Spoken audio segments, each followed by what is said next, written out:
Speaker, from the onset, allow me to say that I rise to oppose the motion of the removal by way of impeachment of the Deputy President of the Republic of Kenya.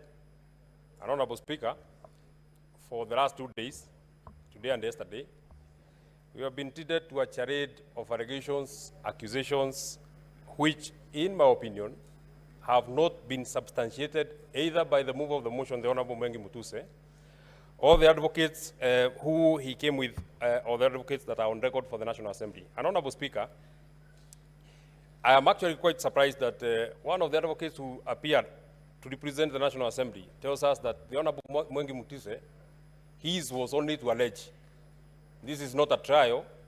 He didn't have to substantiate. He only needed to allege, and out of the allegation, then it should be carried, and we need to remove Honorable Deputy President from office. Honorable Speaker, looking at the evidence that the Honorable Mwengi Mutuse put in his motion, and the cross-examination that was here, the evidence that he brought to the House, he had 22 companies that he had listed.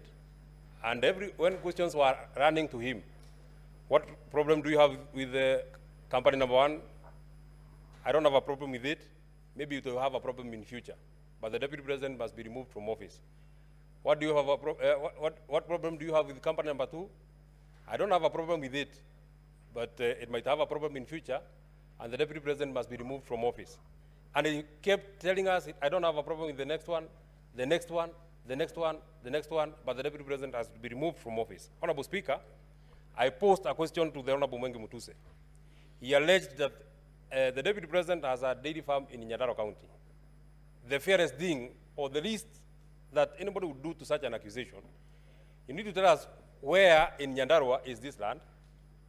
At least remotely tell us what is the title number, so that even if, as the area senator, if I want to verify that indeed the Deputy President has a dairy farm in Nyandarua, there is something that I can look at.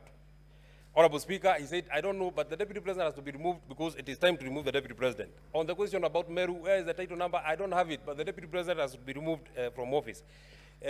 His wealth is 5.2 billion. Have you done a valuation? I don't have a valuation. I don't have a valuation. I don't mind. The Deputy President has to be removed from office. There is no evidence that I have in record. I don't mind. The other funnier question that we had, Honorable Speaker, is that the Deputy President has an allegation of insubordination. And the insubordination can only be sanctioned by the immediate supervisor of the Deputy President. The immediate supervisor of the Deputy President is the President. Is there any affidavit that the President has complained that there has been insubordination by his own deputy? Nothing. But the only thing that I would want to hold on to, on this particular allegation of the Deputy President having been alleged to have insubordinated his immediate supervisor.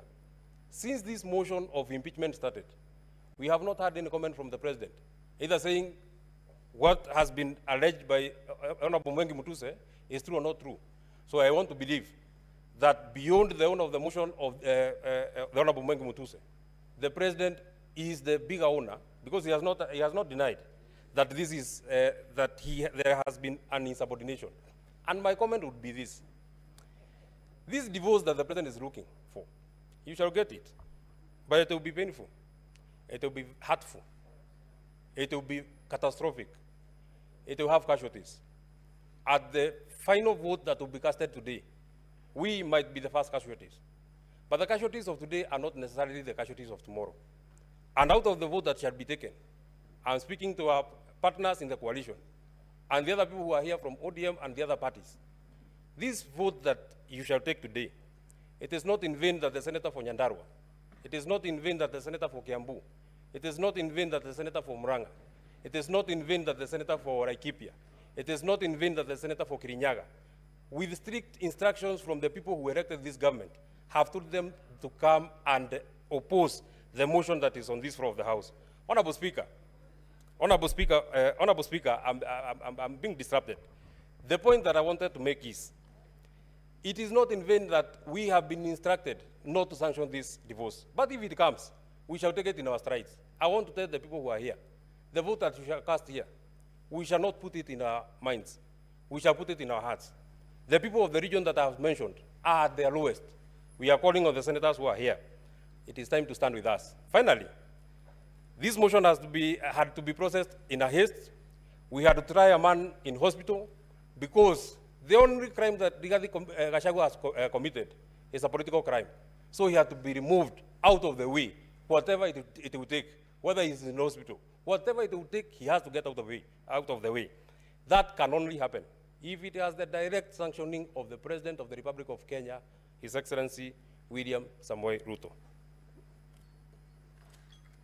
Senator Tom Ojenda.